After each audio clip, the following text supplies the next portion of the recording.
As a beginner, caring for your natural hair can be a little bit overwhelming. One of the reasons might be because you do not know how to care for your hair, and also because even when you try to learn how to care for your hair, there's a lot of information on the internet. When you come on YouTube, there are a lot of information out there on how people care for their hair, and that information overload can also be a little bit overwhelming. I know this because I also experienced this overwhelming feeling when I returned natural newly and I wanted to learn how to care for my natural hair. I went from doing nothing to my hair to doing almost everything on my hair. I later realized that most of the things I was doing to my natural hair was not necessary.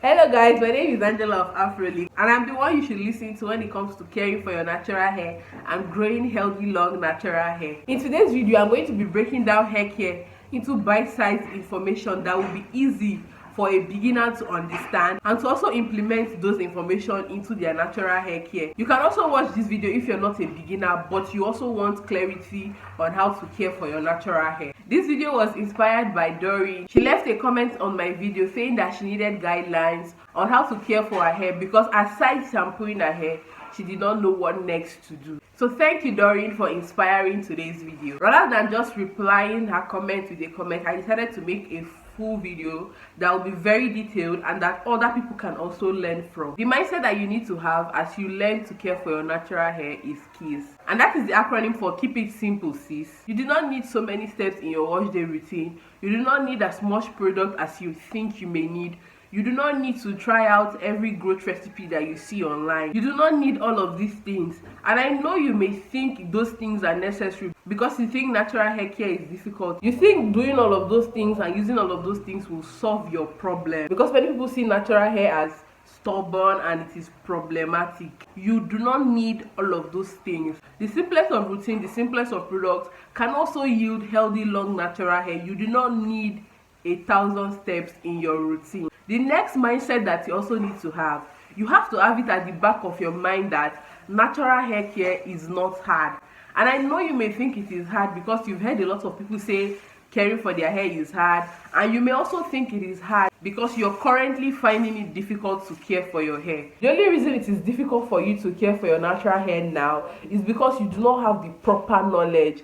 I bet you that once you have the proper knowledge on how to care for your hair, you will discover that it is actually easier than you imagine. And so you should watch this video to the end because I will be sharing all of the proper knowledge that you need to care for your natural hair. There are two major aspects of natural hair care that you need to understand. And once you have the understanding of these two aspects, I bet you that caring for your hair will become easy. The first aspect is wash day. I have gone from using a whole day to washing my hair and even sometimes stealing hours from the next day to now washing my hair under 2 hours or at most 3 hours. You do not need the 10-step wash day routine. Back when I just returned natural newly, I would do hot oil treatment, I will pre-shampoo my hair, shampoo my hair, condition, deep condition, do a tea rinse, and so many other things to my hair in just one day. These things are not really bad for your hair, but if your hair does not need that particular treatment at that point in time, it is wasteful for you to do these things.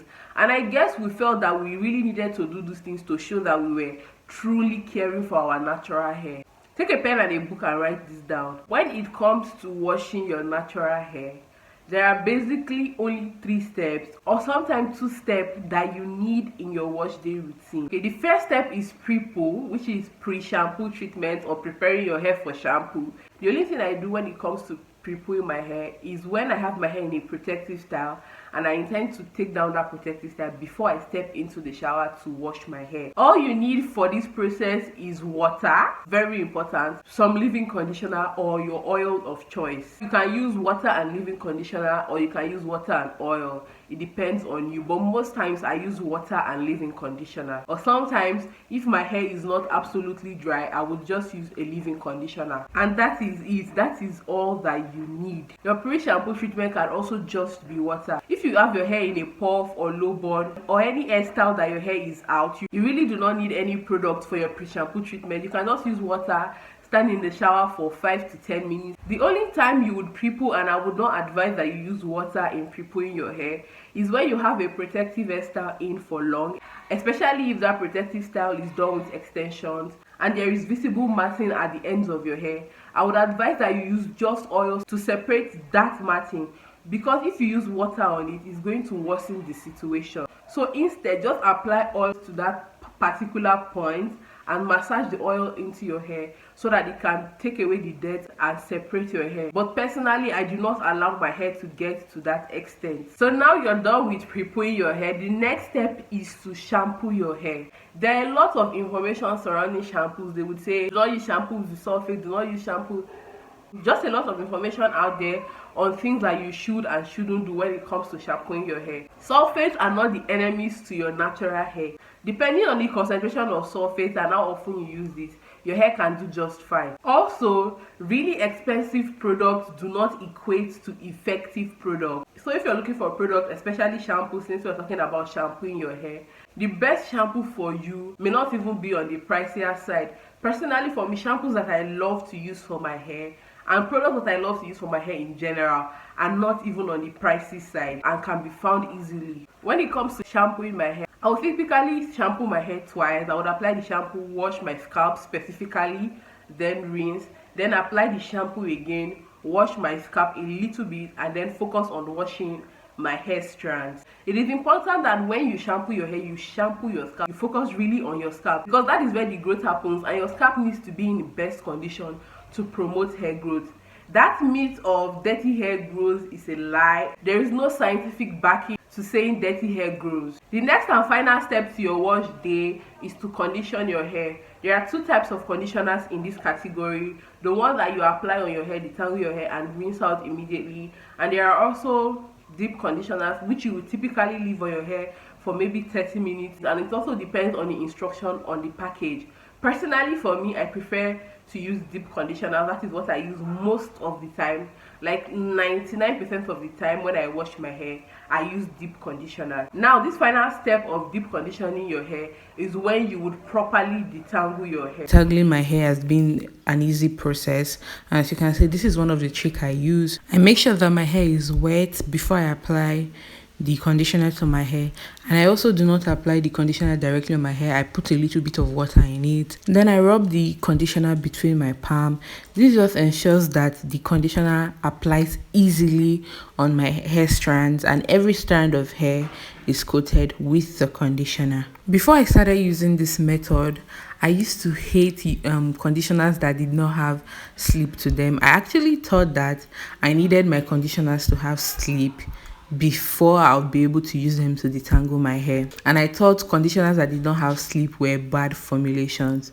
It turns out that I was the one that was not using my conditioner well. When I started using this method, my conditioners began to last a longer period of time. This method will make both products to last the same time. So another trick that I use is that I apply water to my brush before I begin to brush out my hair. I brush out my hair, I finger detangle. Like, I just do that interchangeably because I feel like there are some tangles that your brush will not get and you would need your hands, like this one right here. I need my hands to gently go in and separate it, because if I was going to use my brush to like forcefully detangle my hair, I most likely would have pulled hard at my hair and that would have led to breakage. I've also discovered that white tooth combs are not what a lot of people made it out to be. They are not. I prefer brush to white tooth comb. And also in this wash day, I was trimming my hair as I was detangling my hair. My hair had not been trimmed for a while, and I decided that, you know what, I'm just going to trim my hair as I detangled my hair. When I am done detangling a section of hair, I would twist that hair up so that it does not get tangled up again. If you cannot already tell, when it comes to detangling my hair, I like to work with smaller sections. Well, not extremely small sections, but smaller sections compared to how I shampoo my hair. When I'm shampooing my hair, I shampoo my hair as a whole, or at most I divide it into two. But when it comes to detangling my hair, I will divide it into 4 sections. After which, when I'm working with each section, I divide that section into 2 sections again. So at the end of the day, I'm ending up with about 8 sections when I am done detangling my hair. These steps are all you need as part of your wash day routine as a beginner or as somebody who just wants an easy and simple wash day routine. The next aspect of caring for your natural hair that you need to understand is how to style your hair. This is commonly called protective styling in the natural hair community. There are two ways to approach styling your hair.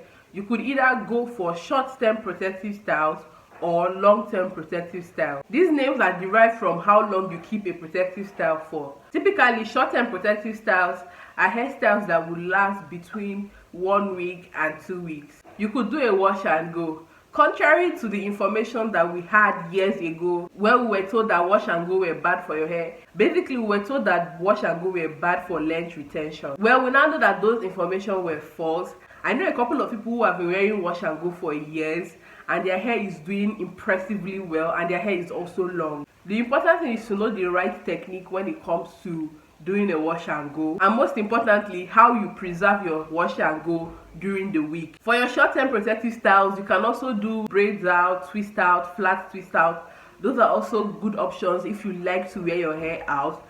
Personally, I do not do any of those styles because I do not like to wear my hair out. I do not like it when my hair touches my skin. I also do not like the texture of washing gel out of my hair. That is the reason why I do not wear all of these styles often or even at all. When you're doing a braid out or a twist out, make sure that your hair is completely dry before you unravel the twist or the braids. If you do not want to wear your hair out in a short-term protective style, you can also opt for doing twists, two-strand twists, flat twists, single braids or cornrows. I prefer doing two-strand twists because they are easy to install and they are also easy to take down. Cornrows are one of my least favorite short-term protective hairstyles to do because if you do not install it properly or take it down properly, you're most likely going to experience a lot of breakage. And I also would not advise that you do cornrows frequently. Now that you know what short-term protective styles are, we're going to talk about long-term protective styles. These are hairstyles that you typically leave in for over 2 weeks. Some people leave it in for over a month,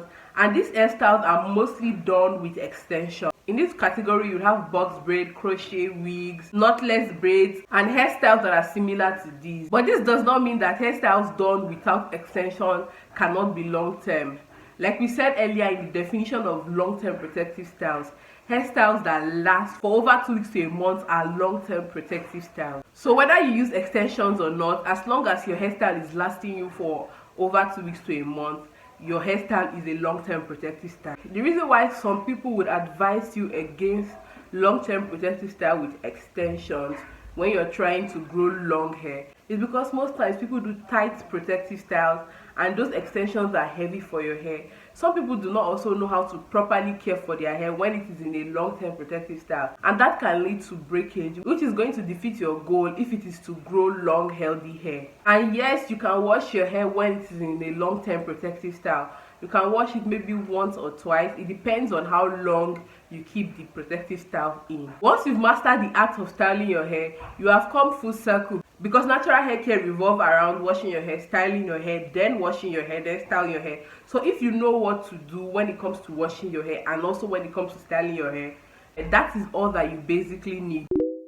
Other question that you may have as a beginner may be, should you blow dry your hair? Because most times you hear that using heat on your natural hair is bad, it is terrible for your hair. The answer is you can blow dry your hair as long as you use moderate amount of heat on your hair, you use the right tools on your hair, and you also do not use heat frequently. This answer also applies to people who want to straighten their hair or get silk press. Another is, should you oil your scalp? Honestly, oiling your scalp is an individual thing. There are people whose scalp do not give them issues when they oil their scalp, and there are also people who, when they oil their scalp, they end up with dandruff and itchy scalp. So it is basically an individual thing. If you oil your scalp and you see that you do not experience any side effects, then go ahead. But if you oil your scalp and you experience any side effect, then you should stop oiling your scalp immediately. Personally, I oil my scalp once in a week, and that is all I do. There are people who could oil their scalp multiple times in a week and their scalp will be fine, but that is not me. So I do what works for me. If there's any question that you would like for me to answer, do make sure to leave that question down in the comment section, and I will reply to the best of my knowledge. And if it requires for me to make a detailed video, best believe I'm going to make that video. I am all about sharing information that will make hair care simple for people. I know caring for your natural hair may be hard now. I understand that feeling, because when I also returned natural, it was hard for me. But I promise you that the longer you care for your natural hair, the easier it becomes, because you tend to understand your hair more and you tend to gain more experience as you care for your hair. So be patient with caring for your hair and also be consistent, and you will definitely see the results that you want to see. Thank you for watching today's video, and I will see you in my next one. Bye.